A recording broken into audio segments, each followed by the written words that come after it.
श्रावणातील प्रत्येक शुक्रवारी लहान मुलांच्या आरोग्यासाठी आणि दीर्घायुष्यासाठी जरा जिवंतिका पूजली जाते. जरा ही बालकांची रक्षक देवता मानली जाते. ज्या मातांना आपली मुले सुदृढ, दीर्घायुषी आणि सुरक्षित राहावीत असं वाटतं, त्या सर्वजणी हे व्रत अतिशय श्रद्धेने करतात.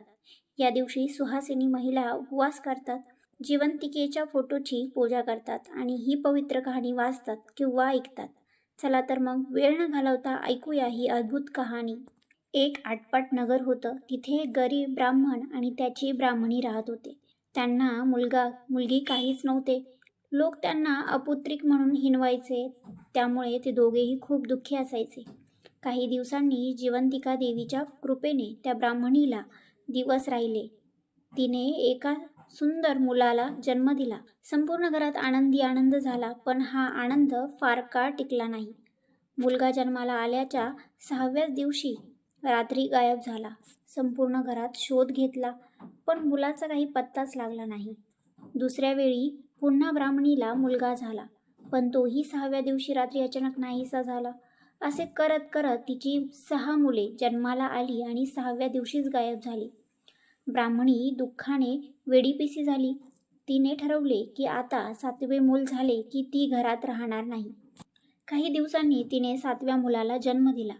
बाळंतपण झाल्यावर तिने ताबडतोब आपल्या 7व्या मुलाला एका टोपलीत ठेवले आणि ती सरळ गावाबाहेर असलेल्या मारुतीच्या मंदिरात जाऊन बसली. रात्र झाली. ती डोळ्यात तेल घालून आपल्या बाळाकडे पाहत बसली होती. मध्यरात्र होताच तिथे जरा नावाची राक्षसी, जी जिवंतिका देवीचेच रूप होती, आली. ती त्या बाळाला उचलणार तितक्यात ब्राह्मणीने तिचे पाय धरले आणि रडू लागली. ब्राह्मणी म्हणाली, माता तू कोण आहेस? माझी 6 मुले तूच नेलीस का? माझ्या या 7व्या बाळाला तरी सोड, मला पुत्रदान दे.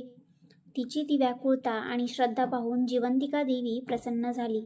तिने आपले खरे रूप प्रकट केले आणि म्हणाली, बाई तू घाबरू नकोस. मी तुझी मुले मारली नाहीत, तर त्यांचे रक्षण केले आहे. मीच जिवंतिका देवी आहे. तू पूर्वजन्मी माझी पूजा करायला विसरली होतीस, म्हणून तुला हे दुःख भोगावे लागले. पण आता तुझी श्रद्धा पाहून मी प्रसन्न झाले आहे. देवीने तिच्या दिव्य शक्तीने ब्राह्मणीची आधीची 6ही मुले तिथे जिवंत आणली. 7ही मुलांना सुखरूप पाहून ब्राह्मणीच्या डोळ्यात आनंद अश्रू आले. तिने देवीचे पाय धरले आणि विचारले, हे माते, तुझी पूजा कशी करावी, मला विधी सांग.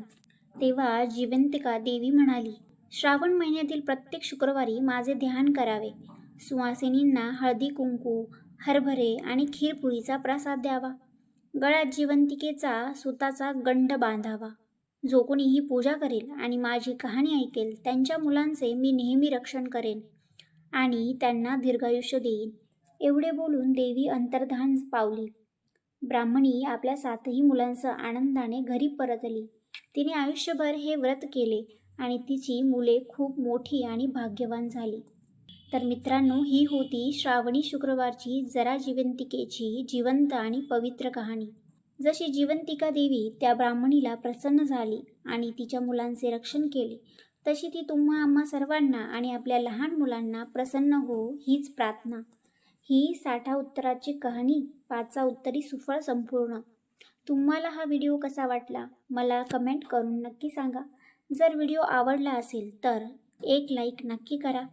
तुमच्या नातेवाईकांसोबत आणि मित्रमैत्रिणींसोबत हा व्हिडिओ शेअर करा आणि आपल्या चॅनलला सबस्क्राईब करायला विसरू नका, जेणेकरून असेच धार्मिक व्हिडिओ तुम्हाला पाहायला मिळतील. भेटूया पुढच्या व्हिडिओमध्ये. तोपर्यंत रामकृष्ण हरी.